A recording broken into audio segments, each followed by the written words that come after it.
For this episode of Leading Lives, here from the login in Dorset, I'm joined by pool-based entrepreneur Rob Eaton. Rob's had more than his fair share of struggles in his life, but he's turned those into positives. Let's hear his amazing story. Hello, Rob. Hi. So let's start with your background. Well, I'm a pool born and bred, as you said. I went to school at Corfe Hills, then I left there and went off and joined the Royal Marines. That's an amazing career that not everybody can achieve, of course, Rob. And what made you want to join the Marines? At the school they had the old careers office, and there was a picture of this guy pulling a canoe and looked really warrior. And I thought, that's me. And several of the other guys wanted to give it a go, and some of them made it, some of them didn't. And it was the challenge. I was up for it. How did you get on with basic training? It was incredibly hard. Got injured going through, so I didn't do it in one hit. But when you split your shin and end up in a plaster cast, you invariably can't continue with the guys you joined with. Oh, come on, Rob. I've heard Marines get up and carry on. What was the matter with you? Well, apparently not enough briefing that day. Joking aside, it was incredibly hard. I managed to get through.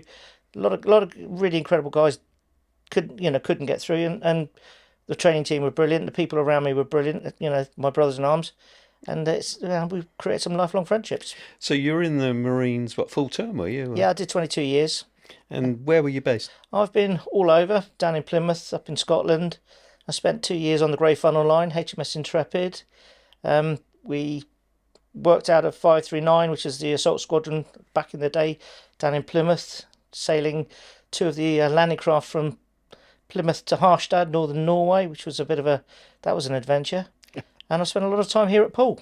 Of course, towards the end of your time in the Marines, you met a man who'd become a very important friend and an inspiration in your life. Tell me about him. Mr. Robert Braithwaite, an amazing guy, founder of Sunseeker International. And I got to know him as a result of a charity event. We plan was to raise some money for the telethon 1990. And I came up with a good idea it'd be a nice idea to push a 4.5 ton Hawk 27 from Poole to TVS Studios in Southampton. 14 Royal Marines, 14 Sunseeker lads, and we achieved it. And Robert met us in the middle. We had a bit of a barbecue, had a chat, became good friends, and the money we raised he doubled. So it was a fantastic bloke. After leaving the Marines, tell me what you did next, charity-wise. My mum is profoundly deaf. My dad's a right-arm amputee and diabetic. They're no longer with us, sadly. So I've lived with disability my whole life, and just wanted to do something different rather than leave the services, go off and get into security type work. I thought I'd work with profoundly deaf and disabled young people and other disabilities and try and open doorways. So I talked Robert into providing disability access at the Southampton and London boat shows in 2006, and we helped train mechanics, upholsterers, and body shop guys as part of the job we were doing. So there's a lot of young people out there with skills they wouldn't have had it not been for the work we were doing. In October 2009, you faced great tragedy. What happened? That's the day my son died. Ryan had vascular Ehlers-Danlos, same as his mum. He was never supposed to be born. Debbie was never supposed to survive the operation. She had to go into Southampton, Princess Anne Hospital up at Southampton, 3 months prior to having Ryan. Had him by caesarean section, and I can still see the surgeon's face telling me I'm just about to watch my wife die. And I was lucky enough to go into theatre because the expectation was she wasn't coming out, and she just wanted to see her son before she died. Luckily, they unzipped Debbie, popped Ryan out, and he weed all over the surgeon's chest, and it was not today, mate. So I know we've spoken about this before, and your take on the situation is that you didn't so much lose Ryan, but you had him. I am a very lucky guy, and that's, if your son's died, how can I say I'm lucky? Well, my wife didn't die. I had 17 and a half wonderful years. A lot of people don't get that. So you've got to be grateful for what you're given in this world. And, glass half full or glass half empty. Well, I choose for it to be half full. And, yeah. The tragic loss of Ryan was just the start, though, wasn't it? Your birthday's coming up soon, Rob, Or but one birthday. not my favourite day. 12th of November 2011. It should be a great day. Debbie's splenic artery ruptured. No reason. It just popped, and that's one of the problems with this condition is spontaneous rupture, big organs. Ryan died from an aortic dissection. Debbie's splenic artery just ruptured. I get her to Poole Hospital, which was a bit of a miracle. Her BP was 30-0, so if you know anything about blood pressure, you know she was in deep doo-doo. And that's the day I met a guy named Professor Tassin Qureshi, Taz, who he's just amazing. How did you actually deal with that day? You, to be honest, military training steps in. So the emotion gets taken out of the equation, and you just go into, ABC, airway, breathing, circulation, maintain an airway, keep the blood in the core, get her to hospital as fast as humanly possible, and then watch the operating doors close, put her in the hands of an amazing guy, and pray. You mentioned Professor Qureshi. He was, in fact, a guest on this podcast last week. We were talking about his humanitarian work in Gaza. Yeah, and I fully support that. Yeah, it's really a story not to be missed, actually. It is amazing. This led to a continuing friendship with Taz, Well, hasn't it? when I get Debbie back a month later from ITU as it was back then, I just say thank you. And I've lost my son. My wife came back to me when I wasn't expecting her to come back, and so I raised some money. And here you go, Taz, for your research. And we start talking about robotic surgery. He goes all over the world teaching and training. Humanitarian aid is an element of what this guy does. We are so blessed to have him in our community. It's unbelievable. I know that from first-hand experience. So we raised the money. We start talking about robotic surgery. And so I said, where's the effect? How about we bring it to Poole? Take the 10,000, go for 100 to a million. Let's lease it, bring it to Poole. Taz looked at me like I was a bit, are you for real? But the reality is, fail, I give you money, success, we get a robot. And so we started on that pathway. And Robert Braithwaite continued as a big part of that, didn't Robert's he? a huge part of it.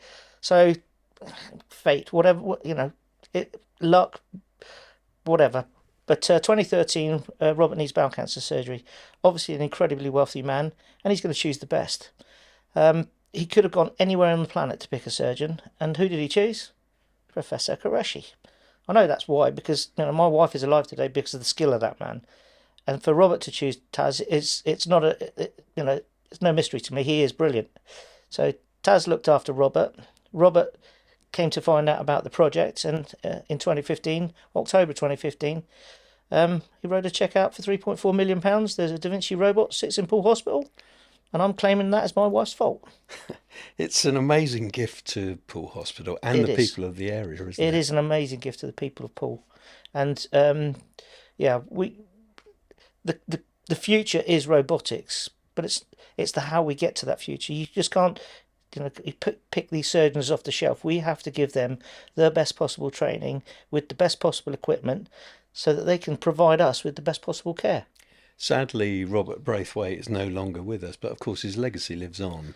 Well, yes, it does. London Boat Show 2017, we launched RB Project Q, Robert Braithwaite, Project Qureshi, and it's a homage to my friends, because both are my friends. And we're going to come on to Project Q in a bit more detail in a few moments. But in 2020, we were all hit with the hammer in the form of the pandemic, of course. But you came up with a novel idea, didn't you? Yeah, what did you do? Yeah, the uniform may have come off, but service never ends. We swore an oath to the Queen and country, and that goes on for His Majesty as well. Lockdown kicked off. My brother-in-law had literally just moved down. He's a chef. This is Mark. It's Uncle Mark, yeah. And the plan was he comes down. We were going to do some outside catering because I love cooking, and that obviously smashed on the head with COVID. But need to help people, so we turned our storage trailer into a catering van, and we started feeding people through lockdown. I think we did about 2,000 meals over the lockdown period.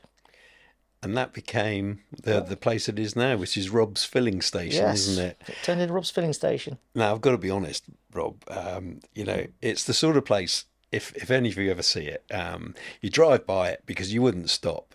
But I've got to say, unless you're in the know, and then you would stop. I've been for breakfast a few times and Sunday lunch a few times as well. Believe me, it's fabulous food there. Thank Great you very team of much. people. And I'm told you do pizza nights too. That Oh, wouldn't we do. appeal to me, though. Uh, well, the thing is, we do. So Mondays and Tuesdays is our days off. Got to have a bit of downtime. That's admin time. We do Wednesday through to Sunday, and on a Friday and Saturday night we flip it into a restaurant. So normal breakfast, then into a restaurant. So pizzas, seafood, steaks. Because Uncle Mark is pretty brilliant. But He don't tell him is. He that. definitely Don't is. tell him. Yeah. Then on a Sunday we do the breakfast. We flip at midday to 1 o'clock. We turn it into the restaurant again and do a Sunday roast. I think it's important to mention also that most of the stuff you get is local ingredients, Yeah, isn't yeah, it? we try and, absolutely. For example, our Corfmelon eggs. Lily is a veteran. We source our stuff from Lily because we're supporting veterans. Yeah, I can say that the sausages are to die for. Oh, They're wonderful, but you can only have one yeah. because two will just fill you up too much. Um, I should also mention Megan as well, who serves there Oh, because Megan, she's a Megan, darling. she's always got a smile on her face, and hopefully she'll watch this podcast and she'll think, "Ah, well done, Chris. Everybody else forgets me." Well, the thing is, the whole thing's about supporting our community. Yeah, Now, Megan came to us as a result of her mum um, coming over chat and saying, my daughter's looking for a job. Single mum. She's had a rough ride, but this girl has come from a not great position, but to a very she's had the support and the love from the RFS team. We've got her into a position where now she could go anywhere and do herself proud. But I'm not going to let her go anywhere. Obviously, don't tell her that. But she's fantastic. She's got loads of confidence. She's got loads of capability. She's great with customers, and she's got a brighter future. And that's what this is all about. Is giving, uh, intervening at the right time to give a better future. You can go left or you can go right. Well, we want to keep taking people right and giving them a brighter future. and Mark as well. We've mentioned his Yeah. name. He's a fabulous chef, isn't Oh, he? he's bonkers. He's bonkers. I mean, but Mark's spent a lifetime teaching and training. He's had his fair share of ups and downs. And when he came down, it was as a result of a situation breakdown. Came down with a shot on his back, basically. Now he's running one of the best restaurants in town, and the future is bright. Yeah, the reviews. They're quite amazing, aren't they? I mean, a tent in a car park being number one on TripAdvisor. What's that all about? It's richly deserved, though, Thank you very Rob. much. Yeah, it richly is. Really is. So, Project Q. Let's talk about that. It's a real passion of yours, isn't it? It is, well, it is a passion of mine because we can do so much with it, and it's really, really important. This is 13 years of my life, not just my life. It's Professor Qureshi. Taz has been, we've been hand in glove on this one. We want to build something for the benefit of the community. Now, What is it that you're going to build? I'm going to build an enterprise and innovation centre for teaching and training of laparoscopic and robotic surgery here in Poole, and there is an associated medical training and technologies and support element to that. So we can teach and train surgeons, we can teach and train the operating theatre staff, we can introduce children to robotics, engineering, all aspects of the AV, the AI. The future is bringing young people into this, but at the moment the country, according to the Royal College of Surgeons, the statistics are 1 in 3 surgeons are getting the required training and literacy to do robotic surgery in their consultant practice. That's the Royal College of Surgeons. I know that because I sat down with the president and the CEO 20th of April last year, told them about Project Q and what we were hoping to do, and they were on board. If we can make this happen, they are on board to help us drive it forward. It sounds expensive. How much is it going to cost to put it together? Well, we're not. There's two elements to this. The building has got to go up first, so that's circa between £4 and £6 million. Sounds like a lot of money, but please try and buy a house on Sandbanks. So actually, Yeah. it's not a lot of money. Then we bring in the companies, the robotics companies. That's when it starts to run into millions of pounds. And it sounds, wow, millions, but robotic surgery was 3.4 million when Robert bought it back in 2015. How many people has that robot saved? How many people has that robot looked after? What is the value of a life? How can people help you try and raise these funds? Okay. Well, the biggest thing is getting on board. One person gives me a tenner, tells 10 of their friends who give me a tenner, tells 10 of their friends, tells 10 of their friends. That goes through 6 cycles, job done. We've got £10 million in the bank, we're off and running. It's not about the money. It's about the person before the pound for me. Bear in mind, who do I leave this to? My son's gone. My plan is to leave this as a legacy to the community. So I'm putting £1 million on the table, basically. My money is where my mouth is. If we can get enough people behind this, the value of the building is there. So an investor comes along, I want to look after my money. Well, it's going to go up in value, definitely not down. But that's the easy bit. The next bit's the hard bit. It's also not about the profits, is it? No. It's about what it gives to the community, isn't it? Well, if we, just imagine we train one surgeon let me just take that one step further. Part of what we want to do, Project Q, is teaching and training of doctors. 27th of February last year, 2023, my wife had another incident. She had a mediastinal and intercostal arterial bleed, like she'd just been shot in the chest.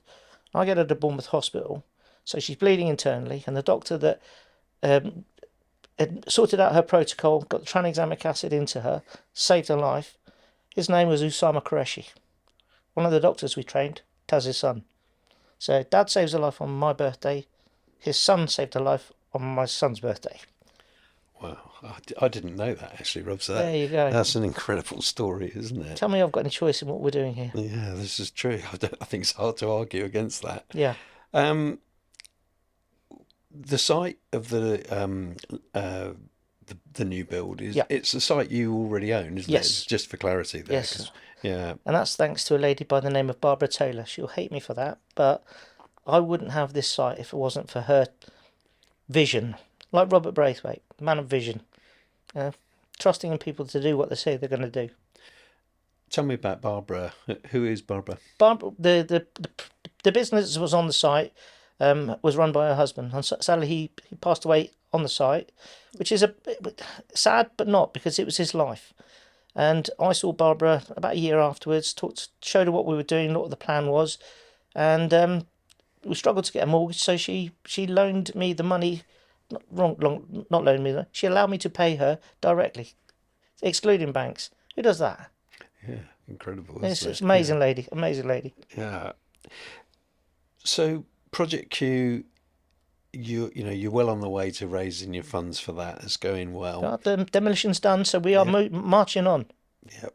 And meanwhile, the filling station is on the site, of course, and it's currently a tent, which I'm sure that Rob's military skills came into the build of that. Is that right? Yeah. Tent in a car park, been through all the weather, has withstood all the the hurricanes and everything we've been through over the last few years.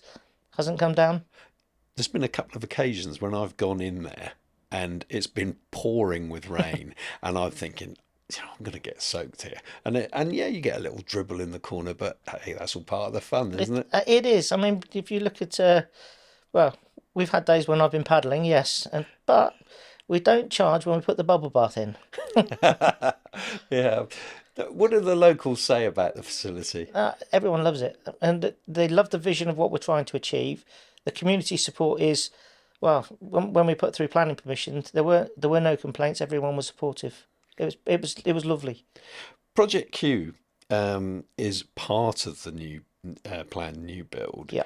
There's also something called the Stronghold. Tell me about the Stronghold. If I grab your hand, that's a stronghold. I won't let go of it until your feet are back underneath you. And that's the idea of the Stronghold. Veterans and cancer patients, predominantly at this moment in time, we've got a mobile unit there, and in the new build, there's going to be an element that's a Stronghold, providing mental health support for veterans and cancer patients, guidance pre-op, post-op, with an enhanced recovery program, helping people get back on their feet, housing, benefits, employment, linking with the BCP, with the Dorset Armed Forces business networking group, so that we are using all the assets and using the strengths and skills we have as military personnel and former military personnel to make our community stronger. being from a Marines background, you'll be fully aware of TRIM and trauma Yeah, risk management, and that's a big part of the Marines' life, it isn't it? was. It, Yeah. it was. I mean, I was involved with that trim training when it initially started, way back when. We've got a lady. Her name's Stephanie Stockley. She's done 10 years. 10 years with SAFA and the Royal Marines Association, and she is my lead in the Stronghold. It's operational now. We are helping people now. So we're not waiting till the bill go up. We are actually facilitating support right now. What kind of support is that? I'll give you an example. A friend of mine has terminal cancer. He's guardian of a young lady. I'm not going to go any further than that. She's had what's called an AVM, arterial venal malformation. So she's got left side weakness, um, epileptic symptoms, and she was using a crutch, confidence poor. We've worked with the Bayside Fitness Centre. Mr. Gareth Sherwood, Dr. Gareth Sherwood, has helped us with this concept and getting her building her confidence. She's no longer using a crutch. She's been independently shopping. Her confidence is going through the roof. A long way to go, but if we can do that for one person, we can do that for many. Have you had military personnel that you've been able to help? Yeah, yeah. Give me an example without naming a name. Let's say Wags and Woofs. Really lovely guy. He's built like a brick blooming outhouse. He's huge. He's lovely. And he's been involved with us. Been involved with Steph for a long time, and he basically has it's help him keeping his feet underneath him. He's helping us. So the things we've developed have basically been helped by this young man, and he's in a better place, and it's getting better all the time. So I'm very proud of that. We had Tim, who was Cold Dip Commando. He was on site. We had a little coffee shop set up for him. The idea was he wanted to run a coffee shop while he was going through chemo. I facilitated that, so we didn't serve teas and coffees. We didn't charge any rent. We didn't charge any. There was no bills. It was because obviously when you go through chemo, it's very difficult to earn money because you don't know if you're going to be able to get out of bed or not. So Tim was there for about 12 months, and when he gave me it back, so sorry, Rob, I've got to go back to work now. It's like, yes. Unfortunately, his chemo battle is continued, but hopefully we were part of the positivity that helped him move on to the next phase. I can see in your face, it gives you such a buzz and a reason to be, doesn't it? Try buying a smile. Yeah, good point. That's it. Try buying a smile. Yeah. And just how good does that make you feel when you put a smile on somebody's face? You're full of one-liners. But it's the truth, mate. You honestly, you like working on the at the boat shows for Robert. You're helping people, and it's a buzz all day long. When the new build is completed, how do you see it? You've got obviously a few floors. Well, Okay. Tell me what's going to go where. The restaurant ground floor, so it's open and available to the community, so everybody gets to know what's going on. Behind the ground floor, we have the Stronghold, so you can have a cup of tea. If you need some help, we can signpost you into getting some help. And then from there on, the middle floor is 4 R&D training suites, so we can run different robotics courses. We can run advanced trauma life support courses. And it's going to be a flexible space because the robotics is flexible. We can have different platforms. So you've got Da Vinci, you've got CMR Surgical, you've got Medtronic. So we can have different platforms. I mean, these are concepts at the moment. How it's going to develop, I'm not exactly sure, but we have a plan. We have the Royal College of Surgeons come on board and guide us as to what's needed, so we actually target what is really needed for the country. Top floor, lecture theatre, classrooms, offices, roof space, and I'd like to roof garden the whole thing, so you've got calm space, so we can work hard, go and rest. And again, beautiful view of Holles Bay. So, the restaurant, you say ground floor. Yeah. What about the character of Rob's Filling Station and what it's all about? How are you going to maintain that? That cannot change. That's part of my. The openness, the friendliness, the home feel, that won't change. We want to keep the open plan kitchen so that people can engage. We want to use it as a training space so we can help young people give apprenticeships and routes to market through us, so we can continue doing the work we're doing and support the whole facility. If you look at the economy now, just as a whole, moving away from Project Q, but just trying to get running a restaurant these days. I mean, it's an incredibly difficult thing, Oh, isn't massively. it? Yeah. Yeah. Yeah, you've built up a loyal following. As I said, I've been there a few times, and I've seen the same people coming in as well, and it's always full, Yeah. always. How difficult is it running your restaurant at the It's moment? incredibly difficult. I mean, we want to pay our staff the top wages. We want to, give all you can. You want to give ways we've kept the cost down for our customers is bring your own wine and beer. So rather than having a large bill with a wine bill on top of it, you bring your own bottle of wine, which you've purchased at a local off-license supermarket, whatever. Well, the cost saving to the individual can be, if you've got a table of four and you have a couple of glasses of wine, it makes a difference. We Yeah. keep our costs as tight as we possibly can. We get people to book ahead for their meat choices so that we're reducing our wastage. And if the leftovers, well, we all get a dinner, and so does Alan and Steve. Alan, Alan is our resident tester, but he has schizophrenia. Steve, his brother, who does a little bit of valeting for me, he does our washing up and tidying up, but he's looking after his brother. So by providing meals for him, we're helping his brother as well. Now, which do you think is the highlight day of the week at Rob's filling station? Oh man, God, it's got to be Sundays at the moment because the banter with our Sunday roast people, I mean, I've seen it. it's just lovely. It's just lovely, Yeah. and you get what also you get people talking to each other. So table A and table B, they start chatting and oh, would you like a glass of wine? It's you don't see it in other places. No disrespect intended to other places, but we are different. You've had a few surprise visitors there as well, haven't you? Yeah, yeah. Well, bonkers last year. Had a gentleman caught me right out. I mean, proper sucker punch me. So I've told this gentleman the story about Debbie and Ryan and what the plan are, and he offered support. And then he drops his name as Gwyn Jenkins. I'm like, Gwyn Jenkins, I'm retired, but the hairs go up on the back of your neck. Then he adds in the General Gwyn Jenkins, the Vice Chief of the Defence Staff, and you could have seen my jaw hit the floor. It was, Uncle Mark was laughing his socks off, and people around because I was completely gobsmacked, completely sideswiped, but amazing. I mean, we got people of that calibre turning up, and then others like that. All of this talk of food is making me a bit hungry, Rob. I'm going to have to go soon, but you know, if you'd like to get in touch with Rob, do contact him. Go, or better still, pop on down to the filling station, get yourself a meal. Breakfast or Sunday lunch for me. I'm not so sure about pizza because that's not my thing. But I'm told everybody has fun on is it Friday and Saturday? Friday and Saturday night, Yeah. but it's pizzas, steaks, and seafood. He does a mean evening. Yeah, seriously good food, supporting a worthy cause, and it's incredibly reasonable price. I've got to say, local businesses are also getting a help, which I like to see. Robin and his team, they're going to be glad to see you.